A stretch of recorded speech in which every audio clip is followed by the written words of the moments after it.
Hey, thank you very much. I just want to give a quick shout out to Eric Herndon, who's been really our guide for the Cultural Center and made this a very smooth thing for us this evening. So thank you for joining us. This is meant to be a thank you. Thank you for all of you here, and thank you for supporting us, either monetarily or through your positive karma, and being part of committees, being part of all of the things that we do.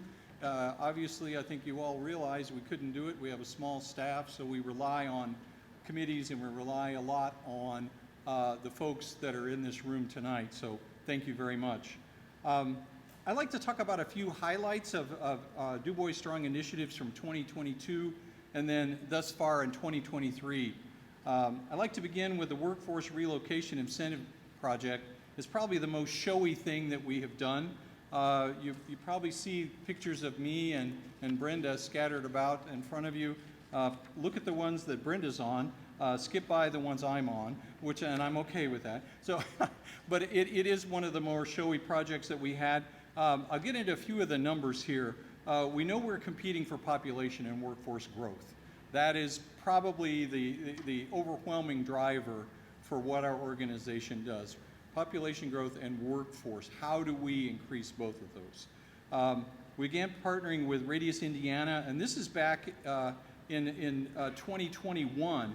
The original idea was to partner with Radius and the Du Bois County Community Foundation on 5,000 potential people to move to Du Bois County. The first 11, obviously, were ones that we had funding for. So we called that a pilot program, if you will. It got a slow start. We began back in June of 2021. The project did not move forward. We had some issues that, for a variety of reasons, messaging, you name it, we were kind of saying, I don't know about this. But when we had the annual meeting last year, I was able to report that we had 6 new residents, and then it took off. And it absolutely took off. And I owe a tremendous thank you to 2 people here that are on our staff. Samantha Gray promoting the project on social media. That got the word out to a lot of the local people. It went beyond the national, which is kind of backwards, you might think, but we wanted local connections, obviously. And then Brenda crunching the numbers. Brenda Hickey, she chased the details, crunched the numbers. I'm not sure what I did, but I was in the office and it seemed to work out. So anyway, one of the good things about this was that IU early on, we got some numbers from IU that talked about that according to a senior economist at IU, that if someone moves to Du Bois County and they're making $35,000 a year, and that's not a lot of money, but that still has over 5 years, it will generate a $71,000 economic impact. Now, I think I probably should backfill a little bit. I apologize. When we were asking people to move here, we're asking them to sign an agreement that says that they will be a resident for 2 years, or they have to give the money back to us. So that's one of the keys. You didn't get the 5,000 and just, well, see you. So we had that commitment. Part 2 is, let's say you make $100,000. You're fortunate enough to make $100,000 a year, and you move to Du Bois County. Over 5 years, you will have a $209,000 economic impact. So we thought our $5,000 investment was had a tremendous upside for a tremendous return, I guess I should say. We were very successful with the project. The good thing is that we have everyone except one person escaped back to Nevada, but everyone else so far is still here. Many of the people have been here nearly a year or more, so we're pretty pleased with that. And I know that many of you are saying, okay, what are you doing with the lady that escaped? We're trying to get the money back. This is Du Bois County, okay? We're trying to get the money back. So we're not going to let that one go. The bad thing is we've ran out of money for that program, and we've had to move on. But the way we've been able to move on with Radius Indiana, we have Radius Indiana representative here tonight, and One of the good things is we've gone to much more of an employer-based model where the employer puts in $1,500 and Radius Indiana matches with $3,500. Going to roll that out more. You'll see that in the next few weeks to get that out to the HR people, and we think that will be very successful. We want to be the facilitator for that. We don't have any skin in the game, but we still want to be the facilitator and be able to get more, as I said, to raise the population and get more people living here. So I'd like to change the subject here quickly and go into Tour of Opportunity. Tour of Opportunity is one of the things that we take a lot of pride in. I think a lot of the folks in this room participate in Tour of Opportunity. It happened in May and October of last year. We get about 550 or so ninth graders going all over the county. It's a logistic nightmare, but seems to work every year. We haven't lost anybody yet, so we're very pleased with that. They get out to local employers. They see what happens on a day-to-day basis. They're able to ask questions, and it's really based upon career paths, and that's for the educators here. You will understand the career path thing much more than me, but I mean, we go everything from auto mechanics to healthcare and everything in between, and agriculture. So we're very pleased with that program. We did it twice last year. We don't want to do it twice ever again, but because we had COVID in the middle, we missed some freshmen, so we had to come back and fill that in. So that's why we did it twice. You'll see that again in October of this year. Thank goodness, as I said, not twice. Accessible and affordable childcare is an ongoing need in Dubois County. We know this. We've done a deep dive with this in the 6-county Indiana Gateway Talent Region. It's been a tremendous focus for us for about a year and a half. We feel like we've started to make some real progress. As you can imagine, when you say childcare, it really hits everybody. It hits the employer, it hits the mommies, the daddies, the children. How do you afford it? There's so many aspects to this thing that you want to be able to make sure that you're trying to make a dent in those different areas. And I'm going to talk more about that in just a minute, of some ideas that we've come up with. Some numbers. Biggest problem for us is we all know childcare is a problem, right? What are the numbers? What does it really mean? How big of a problem do we have? Because you can just say, well, okay, we got a problem, but how do you measure your effectiveness if you don't know what the number you're starting with? So, some numbers. Our local businesses are losing an estimated $12.1 million annually due to direct costs of absences and employee turnover because of a lack of child care. That's a huge amount of money. We have 270, I knew I was going to mess this one up. We have 2,799, children under the age 6 who need care because their parents work. Now we have about 729 child care seats that are available, believe it or not. But that leaves us still a huge number. We need 2,358 full-time child care seats. And if we're not working to try to figure out how to solve that problem, then shame on us. Because it's an economic problem, it's a workforce problem that we know is not going to go away. Some good news. 86% of the people in our labor force go to work every day, and they have children under 6. That's a good thing, but we're also, with that 86%, we're still missing 288 parents who could be working, but they don't have child care at all. And they've decided to fall out of the labor force because of it. And I know the employers here, everyone here would say, hey, I'll take that 288 tomorrow, right? Well, if we don't get them child care, they're not coming to work. So where do we go from here? This child care thing, as I said, it's a big issue. What do we do? How do we fix it? We've got some ideas. We've got a long way to go, but we've got some ideas. We know we need to continue with the 6-county region to advocate for rethinking some of the state child care regulations. And I know that we may have some legislators here, so you may want to do earmuffs. But the reality is some of the one-size-fits-all rules for childcare don't fit anybody. So we need to fix those. Some of them are negatively affecting, especially the in-home mom and pop or grandma operations. Now they're licensed, but they can't add people for a variety of reasons. The rules have become almost onerous.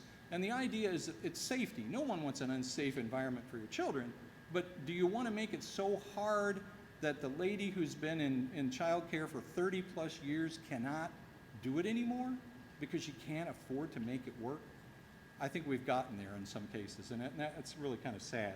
So what we're saying is we need to fix those laws. So we need to advocate for that, and we need to fix it. We also know that the number of seats that, and a lot of those laws also affect the larger child care providers and child care centers. So we've got a lot to deal with there. But we know we need to continue to advocate to make those changes. That's the number one thing.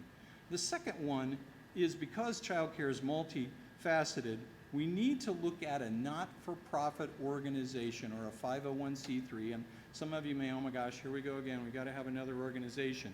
But this is so focused. I believe we need to stand up a 501c3 that is their whole focus. That is a public-private organization. Then you can say, okay, what projects can we do? And when you have projects, then you can do fundraising.